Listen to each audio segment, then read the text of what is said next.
最近 Donald Trump 政府連續公開咗2次 UAP 嘅檔案，就引起咗全球好多人關注啦。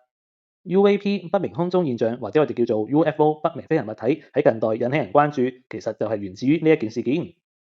喺1947年7月2日嘅夜晚，喺美國新墨西哥州嘅羅茲威爾經歷咗一場強烈嘅暴雨。就喺行雷閃電期間，牧場嘅主人 Matt Bezos 亦都聽到一股好大嘅爆炸聲。喺2晚之後，即係7月4號，佢就喺佢嘅牧場嗰度發現咗好多奇奇怪怪嘅碎片殘骸。呢啲殘骸睇落去就好似一啲銀色嘅金屬條、鋁箔、錫紙、橡膠帶或者一啲類似木條啊紙一樣嘅物質。而再過多2日之後，即係7月6日，佢就將呢啲殘骸交咗俾當地嘅一個警長 George Wilcox。呢個警長隨即就聯絡咗當地嘅陸軍航空兵基地，基地嘅少校 Jesse Marshall 就奉命嚟到牧場嗰度回收晒所有嘅殘骸碎片。喺7月8日，基地嘅新聞官 Walter Howe 就發布咗一個官方嘅新聞稿，就係話軍方喺當地牧場嗰度發現並且回收咗一隻飛碟，佢哋當時係稱佢為 Flying Disc。呢個咁爆嘅新聞一出，即刻傳遍成個世界，而飛碟呢個字亦都變咗做不明飛行物體嘅一個代名詞啦。但係喺第二日7月9號，事情就發生咗好大變化。Fort Worth 陸軍航空兵基地嘅准將 Roger Ramey 就舉行咗一次記者招待會。喺個記者會裏邊，佢哋就澄清軍方揾到嘅並唔係飛碟，而係一個氣象氣球同埋一啲雷達反射器。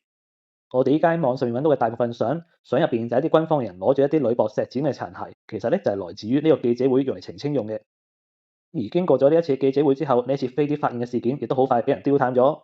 事情經過咗31年，去到1978年 ，UFO 研究學者 Stanton Friedman 就去翻羅茲威爾嘅牧場嗰度做翻一次考察。佢喺當地訪問咗好多個目擊者，當中就包括咗喺基地嘅新聞官 Jesse Marshall。當年佢已經71歲，佢就同 Stanton Friedman 講，佢哋嗰陣時回收嘅並唔係氣象氣球，而係真嘅飛碟殘骸。而真嘅飛碟殘骸已經俾人調包咗。喺1947年記者會入邊 show 出嚟嘅，其實全部都係假嘅殘骸，而真嘅殘骸已經俾人運走咗。最多人講嘅就係呢啲殘骸最後尾係被送咗去內華達州51區入邊嘅一啲秘密基地入邊。佢話佢係除咗親眼睇到，亦都親手接觸過呢啲殘骸。佢感覺呢啲殘骸嘅重量係極之輕，亦都好難被破壞，甚至乎你用斧頭錘仔亦都冇辦法將佢破壞到。除此之外，呢啲殘骸喺經過咗彎曲皺摺之後，佢哋都會回復翻自己形狀。喺當其時1947年，記憶金屬呢種科技仲未發明出嚟，所以對佢哋當時嚟講，呢種材料特性係好不可思議嘅。另外喺一啲金屬條嘅殘骸嗰度，佢都聲稱見到一啲好似象形文字嘅符號被雕刻咗喺上邊。呢個調查嘅報導出咗嚟之後，即刻引起好多人嘅關注。喺往後呢幾十年入邊，亦都越嚟越多人參與調查，結果就累積咗越嚟越多嘅資料。有好多內部嘅知情人士或者目擊者就走出嚟爆料話，佢哋見過真嘅外星人屍體，或者真係喺51區嗰度見過外星飛碟嘅殘骸。